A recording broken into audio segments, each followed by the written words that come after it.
ஆமென். அல்லேலூயா. வாசிக்கலாம். உபாகமம் 31 அதிகாரம் 8வது வசனத்தை வாசிக்கலாம். கர்த்தர் தாமே உனக்கு முன்பாக போகிறவர், அவர் உன்னோடு இருப்பார், அவர்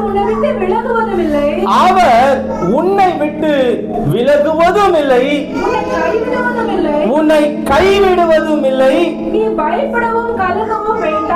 ஆகையினாலே கர்த்தர் சொல்றாரு, நீ பயப்படவோ கலங்கவோ வேண்டாம். அல்லேலூயா.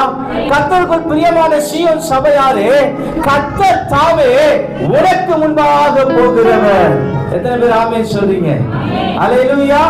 கர்த்தர் உங்களுக்கு முன்பாக போகிறவராக இருக்கிறார்.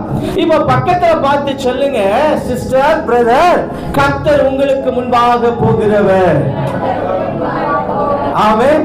இப்ப விசுவாச அறிக்கை செய்வோம், கர்த்தர் எனக்கு முன்பாக போகிறவர். சத்தமா சொல்லுங்க, விசுவாசமா சொல்லுங்க. நிச்சயம் கர்த்தர் உங்களுக்கு முன்பாக அவர் போகிறவர். அல்லேலூயா. பிரியமான தேவ ஜனமே, கர்த்தர் உங்களுக்கு முன்பாக போகிறவராய் இருக்கிறபடினாலே நீங்கள் எதை குறித்தும் கவலைப்பட வேண்டாம், எதை குறித்தும் கவலைப்பட. ஆமென். அல்லேலூயா. வாசிக்கலாம். உபாகமம் 31 அதிகாரம் 8வது வசனத்தை வாசிக்கலாம்.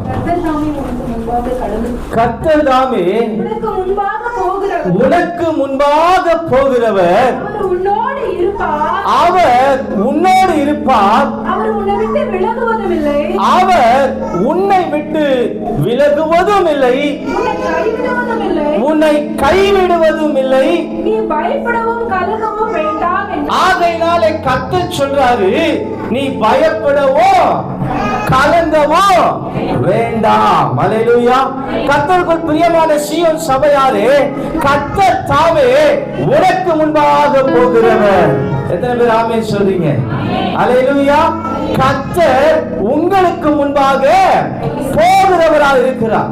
இப்ப பக்கத்துல பார்த்து சொல்லுங்க, சிஸ்டர், பிரதர், கர்த்தர் உங்களுக்கு முன்பாக போகிறவர். ஆமென். இப்ப விசுவாச அறிக்கை செய்வோம், கர்த்தர் எனக்கு முன்பாக போகிறவர். சத்தமா சொல்லுங்க, விசுவாசமா சொல்லுங்க.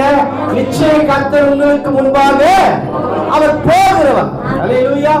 பிரியமான தேவ ஜனமே, கர்த்தர் உங்களுக்கு முன்பாக போகிறவராய் இருக்கிறபடினாலே நீங்கள் எதை குறித்தும் கவலைப்பட வேண்டாம், எதை குறித்தும் கவலைப்பட